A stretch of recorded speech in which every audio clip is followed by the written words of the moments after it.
자, 그러면 이제 우리 교재 519페이지. 자, 519페이지 보겠습니다. 이제 우리 실명법. 자, 이제 민법과 연관되니까 이제 이거 잘 보세요.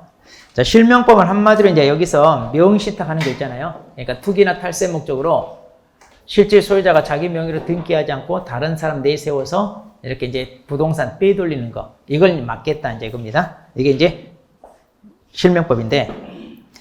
자, 그래서 거기 적용 범위 보면 1번에 봐요. 적용 범위 중간에 1번. 누구든지 부동산에 관한 물건을 명의신탁 약정에 의하여 수탁자 명의로 등기해서는 안 된다. 그래서 이제 이거 했다가는 뭐 하겠다? 처벌하겠다. 그 얘기입니다.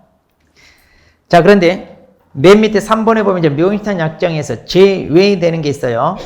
자, 거기 동그라미 1번 양도나 가등기 담보가 있고, 두 번째 구분 소유자 공유 등기가 있고, 그 다음에 페이지 넘기시면 3번에 신탁 등기가 있는데, 자, 이들은 다 법률에서 인정하는 것들입니다. 그러니까 명의신탁 하려고 한 게 아니라 각각 그 목적에 맞게 이제 활용하는 거라 이런 것은 당연히 명의신탁이 아니에요. 그런데 이제 여러분이 명의신탁에서 이제 특례가 인정돼요.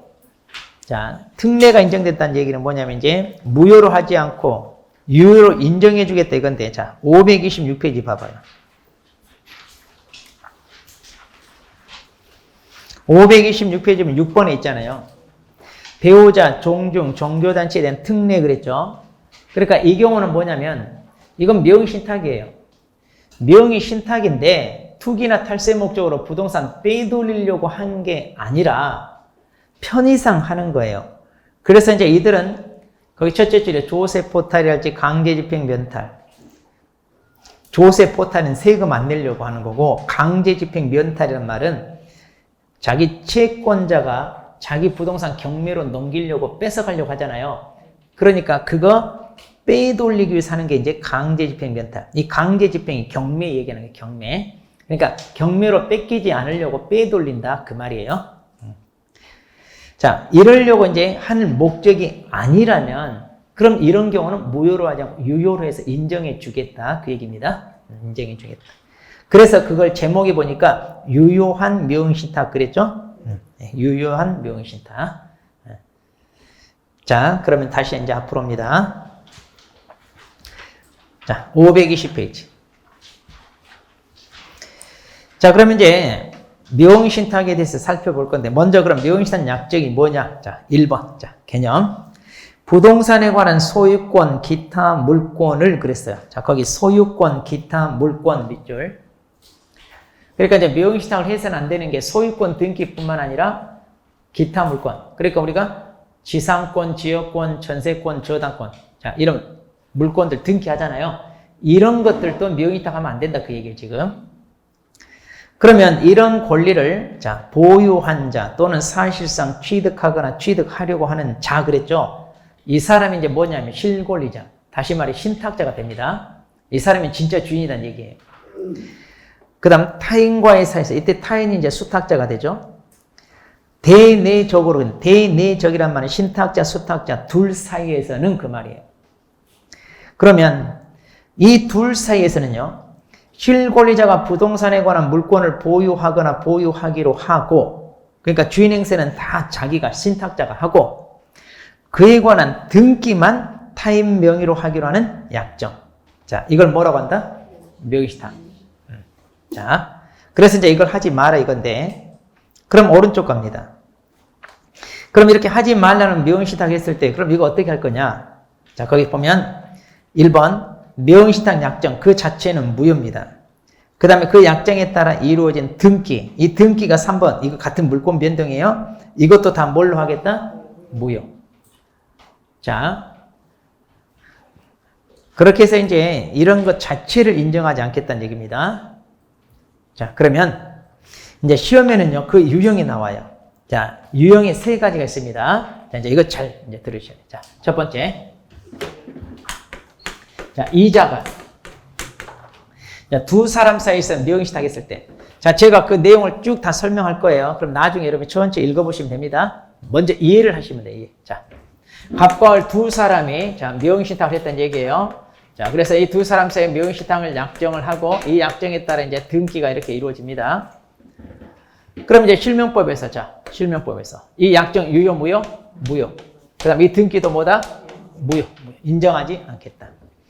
그러면 자, 등기는 이제 을 앞으로 넘어갔는데 이게 이제 무효니까 실질적으로 권리는 넘어갔다 안 넘어갔다? 안 넘어갔다냐, 실질적으로. 자, 그래서 여전히 소유권은 누구에게 있다? 갑. 그러니까 이제 갑이 자기 부동산 빼돌리려고 이렇게 명의신탁을 했다는 얘기예요. 그럼 이게 명의신탁하는 게 적발이 되면 갑한테 이 부동산 어차피 네 거니까 뺏을 수 있다 없다? 이제 갑한테 뺏을 수 있다는 얘기예요. 그러니까 세금을 10억이나 안 내놓고 부동산 빼돌리는 거예요. 그럼 이것을 발견하면 이건 갑이니까 이 부동산 어때? 공매로 넘겨가지고 세금 징수할 수 있다는 얘기예요. 또 채권자가 돈 갚으라는데 나 배째라 가진 거 없다 이렇게 나와. 다 빼돌리고. 그럼 명의신탁 했다는 거 알면 다시 돌릴 수 있잖아요. 그럼 채권자가 이거 징수할 수 있다 없다? 이거 이제 뺏을 수 있다는 얘기예요. 자, 그러니까 이제 이런 걸 찾아내는 게 이제 일인데 이걸 몰래 빼돌리니까 잘 모르죠 이제. 자, 그럼 이제 시간이 흘렀습니다. 자, 그럼 이제 을 앞으로 되어 있는 등기를 이제 갑이 가져와야 돼. 자, 그럼 여기서 이제 우리가 알아야 될 거. 이 명의신탁 자체는요, 이 자체가 혹시 반사회 질서냐? 그건 아니에요. 그 다음에 이게 불법 원인 급여냐? 그것도 아니에요. 자, 그러니까 이 자체는 반사회 질서나 불법 원인 급여가 아니에요. 우리 불법 원인 급여하면 대표적으로 뭐가 있어요? 도박자금 빌려주는 거. 자, 도박자금 1,000만 원 빌려줬어. 이거 갚으라고 얘기해서 받아낼 수 있다 없다? 이거 뭐 돼요?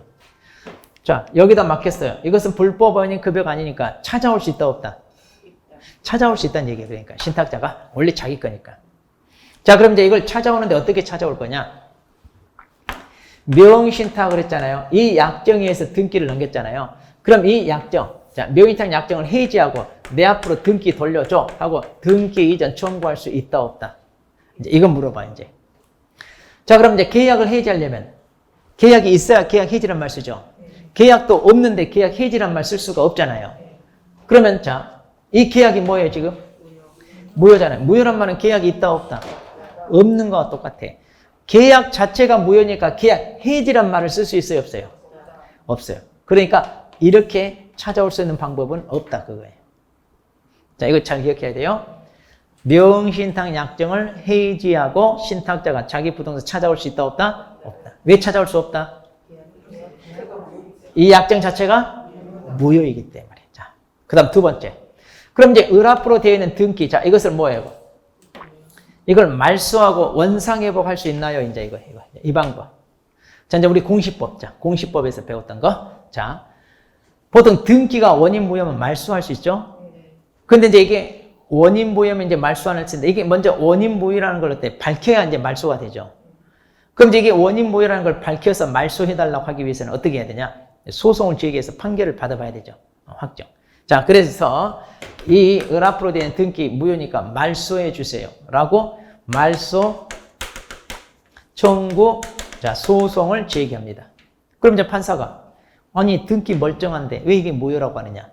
그럼 이제 이게 무효라는 걸 여러분이 입증을 해야 돼. 뭘로? 이게 무효라는 걸 뭘로 입증할 거예요? 아니, 지금 우리 뭐 배우고 있어, 뭐? 명의신탁 배우고 있잖아요. 아, 명의신탁 했다고 하면 되지. 그래서 명의신탁 했다고 하면 실명법에서 무효라고 했잖아요. 그래서 무효입니다라고 하면 돼요. 그냥 명의신탁 했다 그러면 입증되는 거잖아요. 그럼 이제 명의신탁은요, 실명법에 무효라고 했으니까 당연히 말소 대상이 되는 거예요. 이건 무효니까. 그래서 그러면 원래 갑 거잖아요. 그러니까 자기 거 돌려받을 수 있다 없다? 이제 이거예요. 이제 여기서 흔들려. 아니, 하지 말라는 명의신탁을 했어. 자, 법을 어겼잖아요. 근데 아쉬우니까 소송을 제기해서 이거 돌려달라 하는데 이걸 인정해야 돼? 말아야 돼? 이제 여기서 흔들린다니까. 인정 안 해야 될 것 같은데. 근데 이제 법대로 판단해야지, 법은. 아까 이거 불법 원인 급여는 아니라고 그랬잖아요. 그러니까 자기 거니까 찾아갈 수는 있다는 얘기예요. 그래서 말소 청구 소송 제기하면 이거 말소하고 원상회복 하게끔 판단을 내려준다, 안 내려준다? 내려준다, 이 말이에요. 그러니까 이거 안 된다 이러면 안 돼요. 그럼 이제 고맙습니다 하고 가면 그냥 보내냐 안 보내. 왜? 자기 입으로 명의신탁 했다고 얘기했잖아요. 그러면 이제 실명법에서 이렇게 하지 말라는 명의신탁하면 처벌받아야 돼. 신탁자가 얼마냐? 5년 이하 또는 2억 이하 처벌받아야 돼. 그러니까 이 소송 제기하려면 처벌받을 거 감수하고 해야 돼. 그래서 쉽게 한다, 못 한다? 그래서 못 하는 거예요. 그래서 의리 개기는 거야. 할 테면 해라, 너. 자, 그러니까 이거예요. 명신탁 그 자체는 반사의 질서도 아니고 불법원의 급여도 아니에요. 자기 부동산이니까 찾아올 수 있다, 없다? 그럼 네 거니까 찾아가라 이거예요. 대신 실명법 위반에 대한 처벌하겠다 이 말이에요. 처벌. 이 구조를 아셔야 돼. 그래야 안 흔들려. 그 다음. 자, 그럼 이제 을이 이렇게 돌려달라고 이제 갑의하잖아요. 그럼 그 전에 작업 들어가. 자, 그래서 이걸 병한테 팔아먹어. 자, 그럼 이렇게 제3자에게 처분했을 때 이 제3자는 선악 불문하고 이걸 유효하게 취득을 합니다. 자, 선악이란 말은 이 사람이 수탁자는 걸 몰랐다, 안 했거나 알 수 있었다 이런 건 상관없이 다 유효하게 취득을 합니다. 그럼 이제 이 사실을 안 가면 부랴부랴 이제 병을 쫓아왔어. 야, 병아, 그거 을게 아니야, 내 거야. 내가 을한테 맡겨놨는데 이놈이 내 허락도 없이 팔았는데 나 너한테 팔 생각 없다. 이거 돌려줘. 그리고 너 매매대금 다시 돌려받아 받은 거 알아서 해. 하고 이렇게 찾아갈 수 있다, 없다? 이걸 법률 용어로 네, 대항할 수 없다. 이걸 이제 대항할 수 없다. 대항할 수 없다. 그러니까 수탁자가 제3자에게 처분해버리면 부동산 깨끗이 날린다 그 말이에요, 지금. 자, 그래서 이걸 대항할 수 없다. 그러니까 이제 그래도 명의시탁 할 거냐 이 말이에요. 이렇게 수탁자가 팔아먹으면 깨끗이 끝나는데. 자, 그러면 이제 부동산 날라갔죠? 그럼 이제 을을 찾아가서 야, 이 나쁜 놈아, 너 내 허락도 없이 왜 내 부동산 팔았냐? 내 부동산 판 거니까 여기서 매매대금 받은 것은 뭐예요? 부당이득이잖아요. 내 거니까 돌려줘라고. 찾아올 수 있다, 없다? 그래서 이제 부당이득 반환 청구를 하는 거지, 부당. 자, 그런데 돌려줄까, 안 돌려줄까? 쉽게 또 안 돌려주지. 왜? 쥐가 쓰려고 했으니까. 그럼 우리는 돌려받는 방법 두 가지가 있다고 그랬죠? 떼인 돈 받아드립니다. 이런 데 연락하는 방법이 있고. 아니면 이제 뭐예요? 법대로. 그럼 법대로 한단 말이 뭐예요? 에? 법대로 한단 말은 우리 소송 간다 이 말이에요. 소송. 그래서 부당이득 반환 청구 소송 제기하는 거예요. 그럼 이제 판사가 아니 자기 부동산 팔았는데 왜 이거 네 거라고 하느냐? 뭐라고 해야 돼? 그거 좀 명의시탁했다고. 명의시탁 하니까 을 게 아니라 이거 내 겁니다. 근데 얘가 팔아먹었어요. 그래? 야, 그럼 너 부당이득 맞네. 돌려줘. 하고 인정한다, 안 한다? 인정해준다. 그리고 또 고맙습니다. 가면? 어이, 처벌은 받고 가야지. 이거. 그러니까 처벌 받을 감수하고 이제 해라. 이 말이야. 처벌 받을 감수. 자, 그 다음. 이제 중요한 거예요. 그럼 너 왜 신탁자 재산을 위탁받아 보관하고 있는 사람이 이걸 팔아먹었냐? 자, 우리 조그만 회사에서 격리 아가씨잖아요. 다 도맡아서 일처리 하는 거. 이번에 월급 주려고 돈을 은행에서 찾아왔는데 직원들 줄 월급을 들고 튀었네? 이걸 뭐 했다고 그래? 횡령. 그러니까 자기 게 아니라 이렇게 남의 재산, 위탁받아 보관하는 사람이 들고 튀면 이걸 횡령. 자기 게 아니라 남의 재산 위탁받아 보관하는 사람이 팔아먹었어요. 뭐예요? 이게 이제 횡령이에요, 횡령. 그런데 이게 횡령죄가 지금 40년 동안 횡령죄 인정했다가 작년에 이거 아니라고 합니다.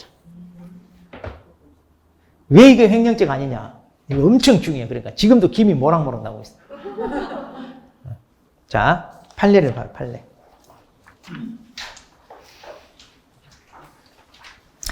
자, 판례. 525페이지. 525페이지 맨 밑에 판례 있죠? 자, 거기 1번 판례. 양자간이 이자간 지금. 이 둘 사이의 명신탁. 자, 그럼 왜 여기는 명신탁이 아니냐? 거기 봐봐요. 거기 보시면, 자, 중간에 중략 그랬죠? 자, 거기부터 봅니다.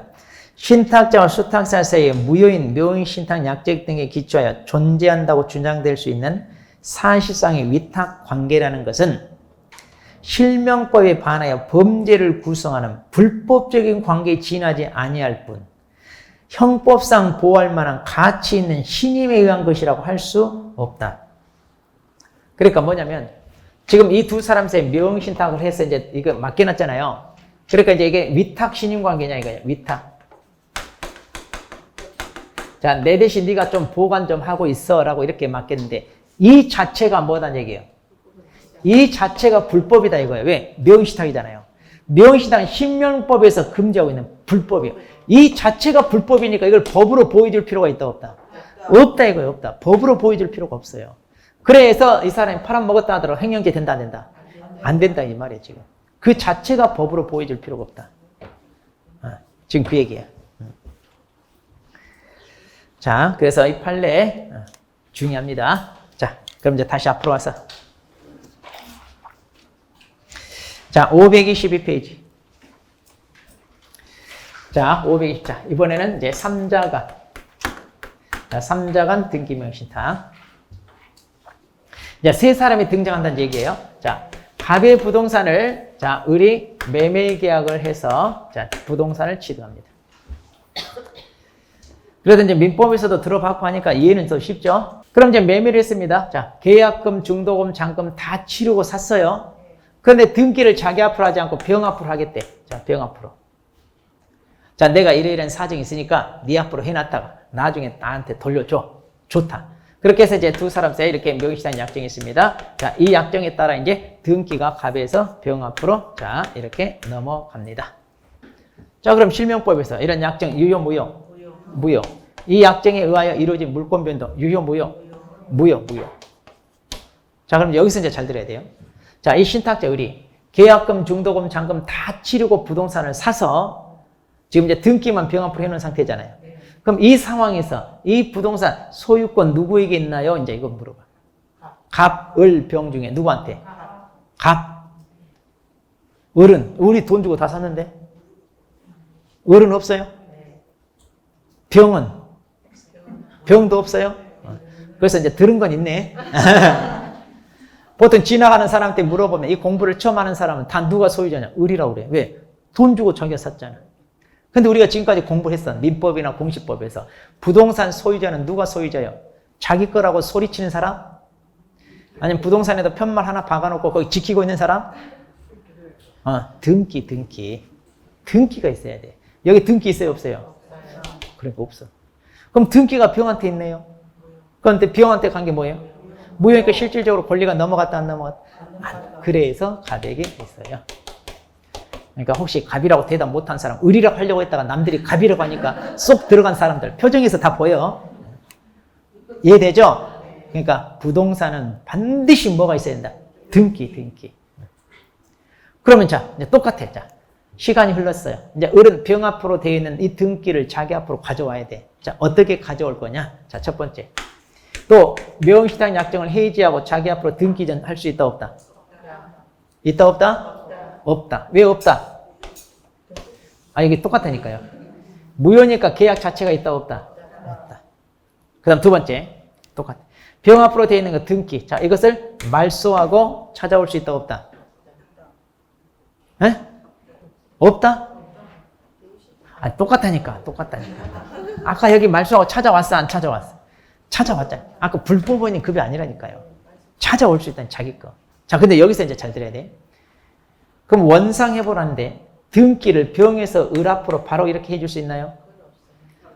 원상회복이라면 원래의 상태로 돌린다 이거죠. 그러니까 이거 말소하고 원상회복할 때 바로 이렇게 하는데 왜? 등기가 여기서 온 게 아니야.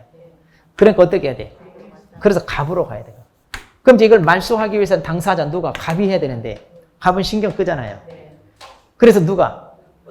을이 하는 거예요. 을이 그래서 갑을 대위하여 이제 대신한단 말이지. 대위. 그래서 말소 청구 소송을 제기합니다.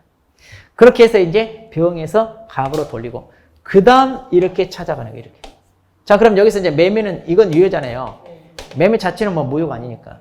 그럼 이 매매는 유효니까 여전히 등기 이 사람 뭐라고 그래? 우리 공시법에서 매수인을 등기 권리자 의무자. 등기 권리자잖아요. 이 사람이 등기 의무자. 그럼 이제 매매가 유효니까 등기 권리자는 의무자한테 등기 청구권 행사할 수 있잖아요. 그래서 등기 청구권 행사해서 찾아올 수 있다 없다? 있다. 이렇게 찾아올 수 있다. 자, 그래서 바로 이렇게 한다. 이렇게 돌아가야 돼요. 물론 이제 이거 처벌 받을 걸 감수해야 되네. 소송 제기하면.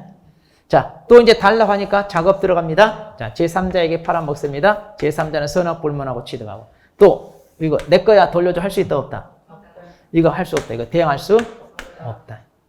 그럼 이제 팔아먹었으니까 그 매수 자금 있을 거 아니 매도 매도 자금. 그럼 이제 그 돈은 어떻게? 자기 거니까 돌려달라 할 수 있다, 없다? 있다.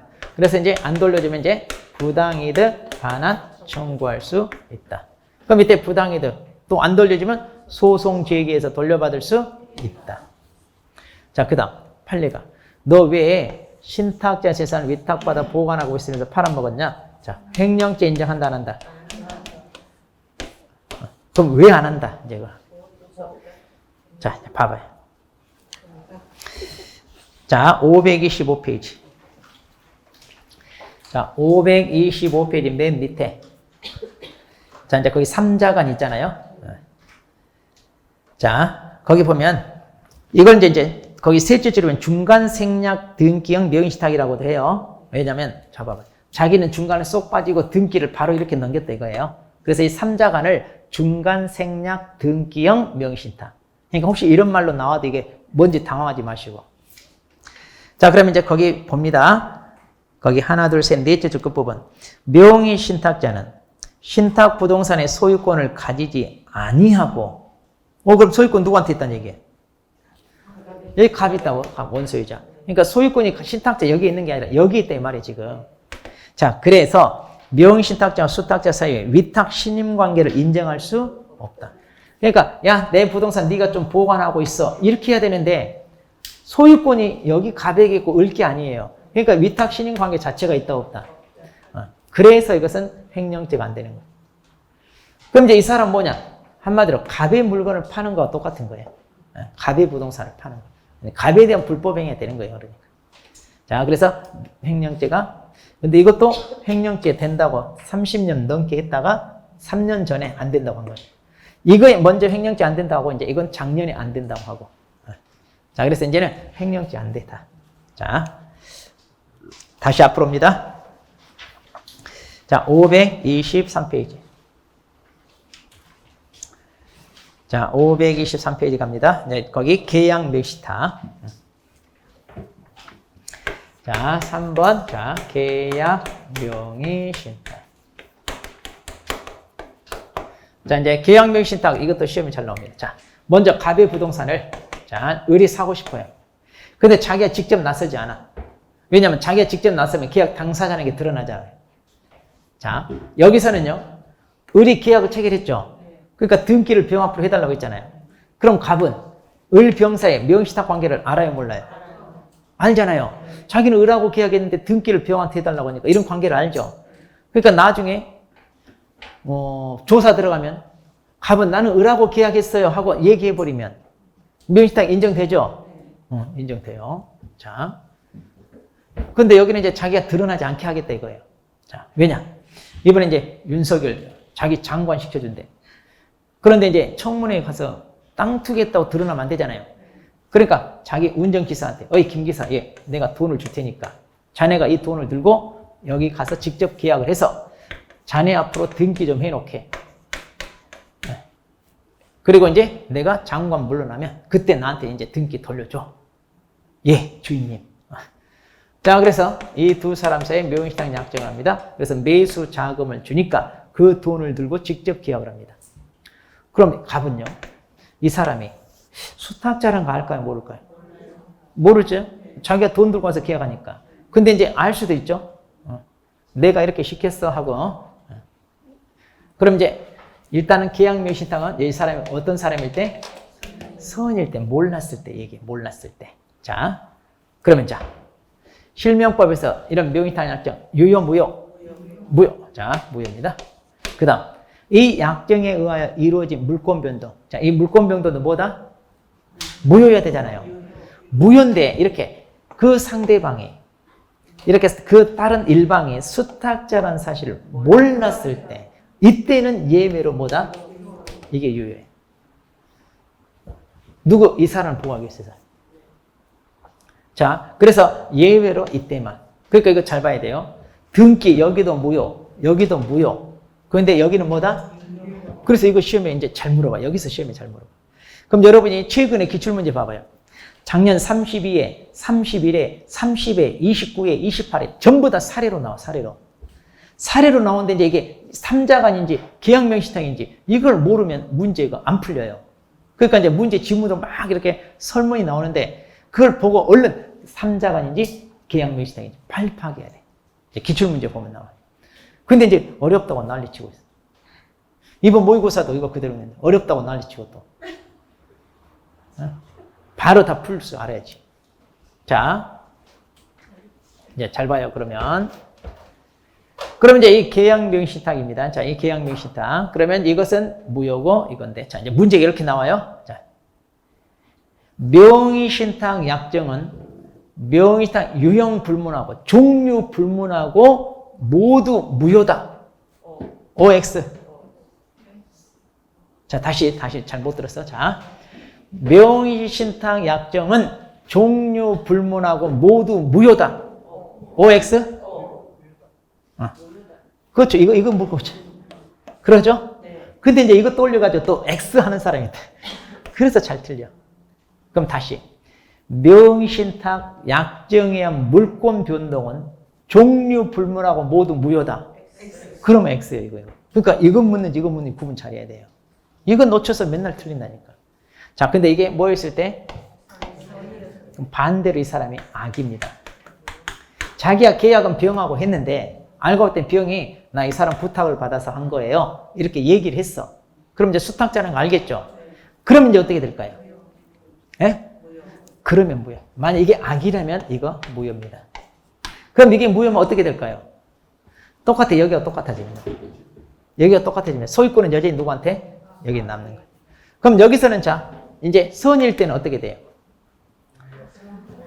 자, 이게 악의가 아니라 자, 선일 때는 소유권이 누구한테 넘어가요? 그렇죠. 병한테 소유권이 넘어가요.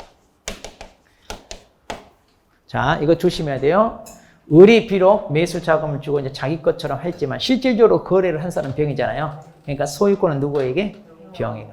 자, 그럼 이제 또 시간이 흘렀습니다. 이제 신탁자가 이제 찾아와야 돼. 근데 이 김기사 이놈이 안 나타나네. 자, 우연히 이제 애들 풀어서 찾았어요. 너 빨리 등기 넘겨줘. 자, 명의신탁 약정을 해지하고 등기 이전 할 수 있다 없다? 있다 없다? 똑같다니까요. 무효니까 해지할 수 있다 없다? 그다. 그럼 이제 병 앞으로 되어 있는 등기를 말소하고 원상회복하기 위해서 찾아올 수 있다 없다? 할 수 있다 없다? 지금 제가 가입해 치고 있어 안 치고 있어? 가입해 안 치고 있잖아 지금. 그러니까 이거 말소한다 못한다? 아, 못하지. 왜냐면 여기가 무효잖아요. 무효니까 말소하고 여기도 무효니까 말소가 되는데 지금 여기는 뭐예요? 유효예요. 유효. 유효하게 넘어간 것을 어떻게 마음대로 말소해? 말소를 못하지. 그래서 소유권 넘어가는 거예요. 그러니까 여기는 말소 못하죠? 그럼 어떻게 해야 돼? 이제 찾아가는 방법. 부동산을 어떻게 찾아갈 거예요? 이제 둘이 해가지고 등기를 넘겨주면 뭐 상관없어요. 둘이 뭐 매매 형식을 빌어서 한다. 근데 안 돌려주고 계기면 어떻게 찾아가냐 이거예요. 자, 부동산 찾아가는 방법. 지금 매수 자금 2억을 줬어요. 근데 그 사이에 이 토지가 막 10억까지 뛰었어. 자, 어떻게 찾아갈 거냐 이거예요. 없어요. 이 부동산은 병거라니까요. 그러니까 병거니까 을이 찾아갈 수 있는 방법 없습니다. 이건 병것이 되는 거예요. 그러면 을은요? 그러면 너 잘 먹고 잘 살아라고 매수 자금 돈 준 거 아니잖아요. 그 매수 자금은 달라고 할 수 있어요. 왜? 아까 이건 불법행위 급여는 아니니까. 그러니까 매수 자금을 부당 이득한 걸로 해서 찾아달라고 하지. 부동산 자체는 못 찾아갑니다. 실명법에서 이 경우는 병에게 소유권이 넘어간다고 했기 때문에. 그러니까 여러분 아는 지인이 누군가가 명의 좀 빌려달래. 명의신탁 하겠다고. 그럼 이 세 방법 중에 뭐 하자고 그래야 돼? 이거 하자. 이 방법이 좋다고. 이거. 법을 알아야 돼. 법을. 응? 그래가지고 2억 줬는데 10억이야. 줄 필요 있다 없다? 얼마만 주면 돼? 2억 안 돼. 이자는 줘야지. 이자는.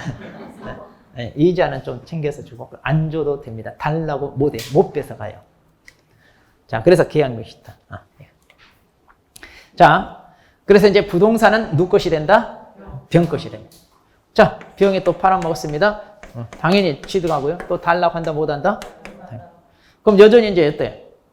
이제 부동산은 없어졌으니까 이 돈 다 써버리면 안 되잖아요. 그러니까 돈 다 쓰기 전에 얼른 매수 자금 돌려달라고 부당이득 반환 청구하겠죠? 그러면 이제 또 돌려줘서 인정해 주죠. 명의신탁 이제 처벌 받을 거 감수하고, 그 다음 또 판사가 너 왜 팔아먹었냐 하고 횡령죄 인정한다 안 한다? 횡령죄? 안 됩니다. 왜 안 될까요? 자기 거예요, 자기 거. 자기 거 판 거니까 횡령죄가 안 됩니다. 자, 그럼 횡령죄 이제 다 안 돼. 이제 쉬워졌어요. 어떤 건 되고 어떤 건 안 되고 그랬는데 지금 이제 고민할 필요 없어. 다 안 돼, 다. 자, 그런데 이제 왜 안 되는지는 우리가 설명할 수 있을 정도예요. 자, 여기는 왜 안 될까요?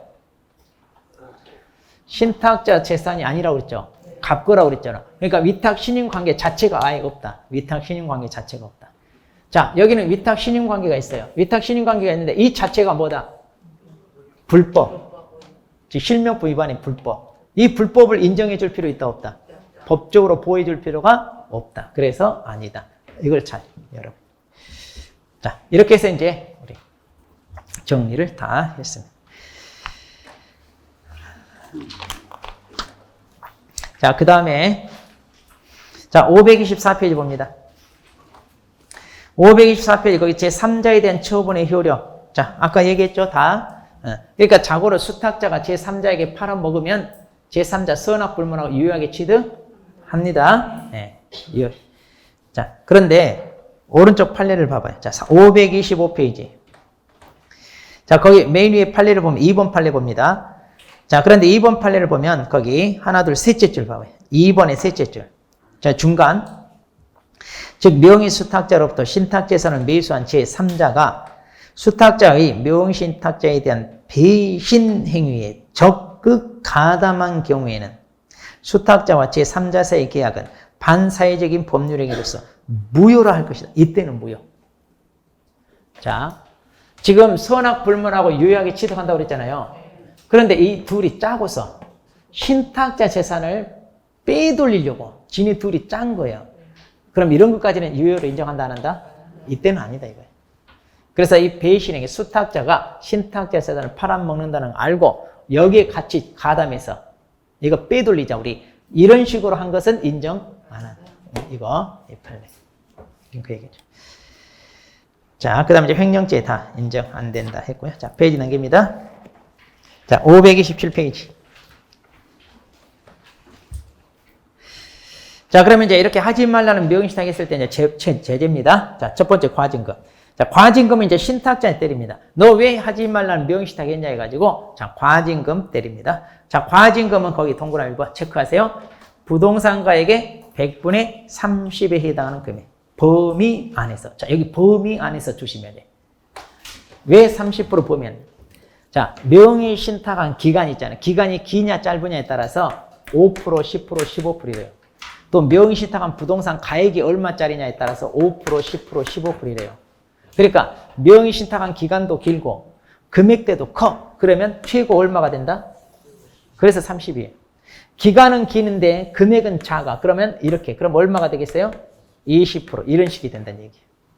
이해되죠? 그러니까 30%는 못 박아진 게 아니에요. 자, 그래서 범위 내. 이 말 써야 돼요. 범위 내.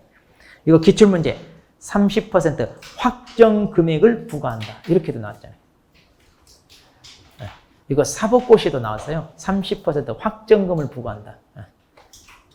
자, 근데 범위 내랍니다. 그 다음. 그러면 일단 과징금은요, 무조건 때립니다. 명의신탁 한 거 했기 때문에 일단 때리고, 그 다음. 그럼 이제 이게 걸렸으면 이제 실명 등기해야 되잖아요. 자기 앞으로 등기를 해야 돼. 그런데 과징금 부과한 날로부터 1년이 되도록 아직까지도 실명 등기를 안 해요. 그럼 빨리 네 앞으로 등기해라 해가지고 이행 강제금을 때려요. 자, 그게 이제 동그라미 1번. 아, 동그라미 1번이 아니라 거기. 쭉 맨 밑에, 527페이지 맨 밑에 양가로 2번에 동그라미 1번이에요. 과징금 부과일로부터 1년이 지나도록 아직까지 안 했다. 그럼 얼마 때린다? 10% 때립니다. 그 다음, 1차 이행 강제금을 때렸는데 또 1년이 되도록 아직까지도 등기 안 해. 그럼 한 번 더 때려요. 2년째. 두 번째니까 얼마? 20% 때려. 그러니까 이것은 신탁자에게만 부과하는 거예요. 수탁자는 아니고요. 그 다음 페이지 넘겨서 벌칙. 자, 벌칙은 신탁자는 5년이야 2억이 하고요. 수탁자는 3년이야 1억이 합니다. 자, 그래서 5, 2, 3일. 자, 이거 어떤 사람은 3일절에 오이 들고 만세 불렀다 이렇게도 외우대. 수단 방법 안 가리고 외우는 거 우리. 3일절에 오이 들고 만세 불렀다. 자, 이렇게 해서 여기까지 오늘. 자, 그러면 이제 우리 프린트 문제 보겠습니다.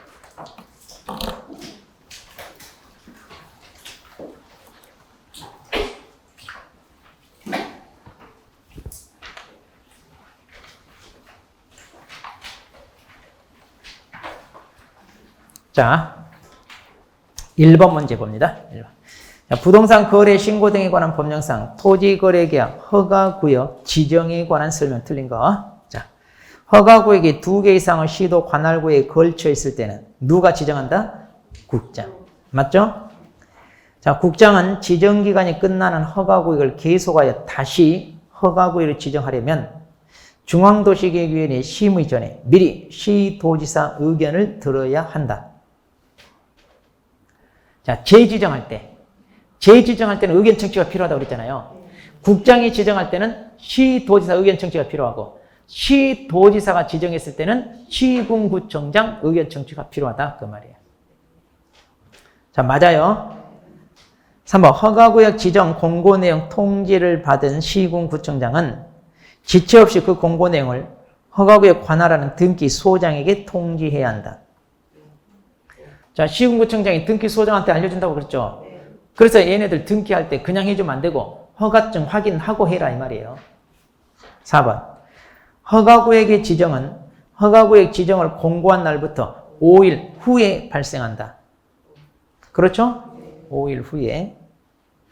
5번, 지정권자는 관계 시도지사나 시군구청장으로부터 허가구역의 지정 해제 또는 축소 요청이 있으면 이유 불문하고 해제 축소하여야 한다. 이유 불문하고가 아니라 이유가 있다고 판단되면 해제 축소할 만한 이유가 있어야지 이유 불문하고 무조건 해주는 거 아니다 이 말이에요. 자, 그래서 이제 5번이 틀렸고. 2번. 자, 토지거래계약에 관한 허가구역에 대한 설명 중 옳은 거. 자, 1번. 토지거래계약 허가권자는 국장 또는 시도지사다. 조심하세요. 국장과 시도지사는 지정권자. 허가권자는 누구냐? 시군구청장. 이거 구분해야 돼요. 그 다음, 허가 신청에 대하여 허가 또는 불허가 처분을 받은 자는 그 통지를 받은 날로부터 1개월 이내에 매수 청구할 수 있다. 니네가 사라 하는 거. 자, 허가 또는 불허가 그랬잖아요. 근데 매수 청구는 허가해 줄 때는 할 필요가 없잖아요. 불허가 처분 받을 때만. 불허가. 그 다음 3번. 허가구역 안에 있는 토지의 소유권을 이전하고자 하는 경우 유무상계약에 관계없이 허가받아야 한다. 유상일 때만. 자, 유상일 때만. 그 다음 4번. 허가권자는 허가받은 목적대로 토지를 이용하지 아니한 자에 대하여 이행강제금 부과 징수할 수 있다.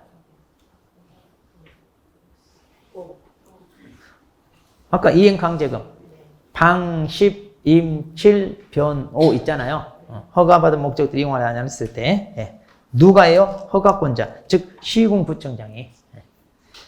자, 맞고. 그 다음에 5번. 민사집행법에 의한 경매를 통해 허가구역 안에 있는 일정 규모 이상의 토지를 경락받고자 하는 경우 허가를 받아야 한다. 자, 경매는 허가 받아야 안 받아요? 안 받는다고 그랬잖아요. 이제 수용이랄지 수용 이것도 안 받고. 자, 그래서 4번. 자, 3번 보겠습니다. 자, 선매제도입니다. 틀린 거. 자, 토지거래계약 허가를 받아 취득한 토지가 이용 목적대로 이용되고 있는 경우입니다. 그럼 선매 대상이다? 아니다? 그렇죠. 아니죠. 선매 대상은 공익사업용 토지거나 그 다음에 허가받은 목적대로 이용을 하고 있지 않은 토지여야 된다고 그랬죠. 않은 토지. 자, 3번. 선매자로 지정된 자는 지정일로부터 2번. 시군구청장은 토지거래계약 허가 신청이 있는 날로부터 1개월 이내 선매자를 지정하여 토지 소유자에게 통지해라. 맞죠? 그 다음 선매자로 지정된 자는 지정받은 날로부터 15일 이내 매수 가격 등 선매 조건을 기재한 서면을 토지 소유자에게 통지하여 선매 협의를 하여야 한다. 자, 신청을 했어요. 토지거래가. 그러면 자, 1개월 이내에 선매자 지정 통지를 한다고 그랬잖아요. 자, 선매자 지정 통지를 해줘요. 그럼 이제 선매자로 지정을 받은 사람 통지 받은 날로 다시 뭐 해라? 1개월 이내에 선매 협의를 종료해야 되는데 그 전에 15일 이내에는 선매 협의, 이 협의를 시작해라 이 말이 지금 15일 이내는. 자, 그래서 지정일로부터 15일 이내에 선매 협의를 해라 그 얘기예요. 자, 4번. 선매자가 토지를 매수하는 경우 무슨 가격? 감정가격. 5번. 선매협의가 이루어지지 아니한 때는 토지거래계약에 관한 허가 신청에 대하여 불허가 처분하여야 한다. 허가 또는 불허가. 둘 중에 하나. 허가 또는 불허가.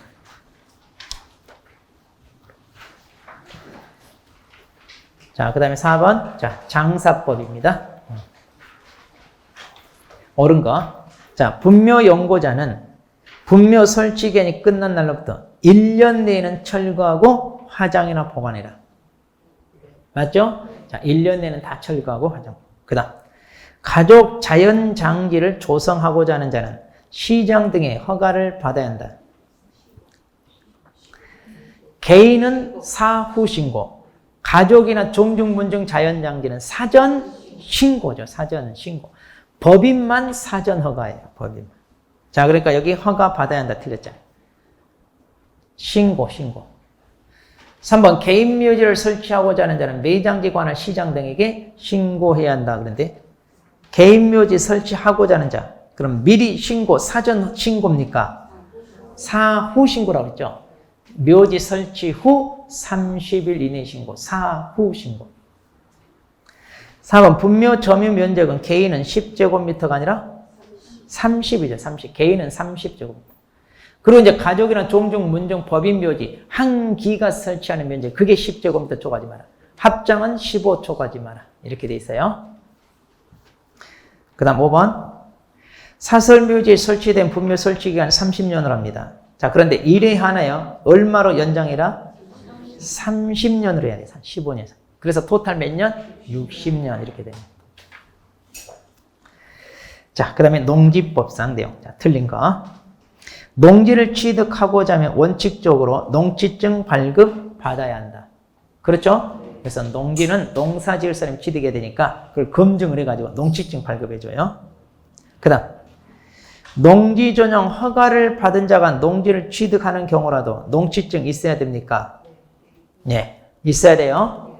자, 우리 프린트 봐봐요. 농지법. 네. 그 농지법 보면 농지증의 그 박스, 농지증 필요한 경우, 필요 없는 경우 이렇게 있잖아요. 거기 보시면 특히 아마 여러분 공법책에 농지법 파트 보면 이거 훨씬 많아요. 개수가. 근데 그런 거 다 외울 필요 없이 자, 농지증이 왜 필요하냐면 농사 지을 사람 취득해야 되니까 일반적으로 농지를 취득할 때는 당연히 있어야 돼요. 그런데 예외로 농지증이 필요 없는 경우가 있다 이거예요. 그럼 왜 필요 없습니까? 간단해요. 아, 이건 투기 목적이 아니구나. 이러면 돼요. 그러니까 외우려고 하면 안 돼.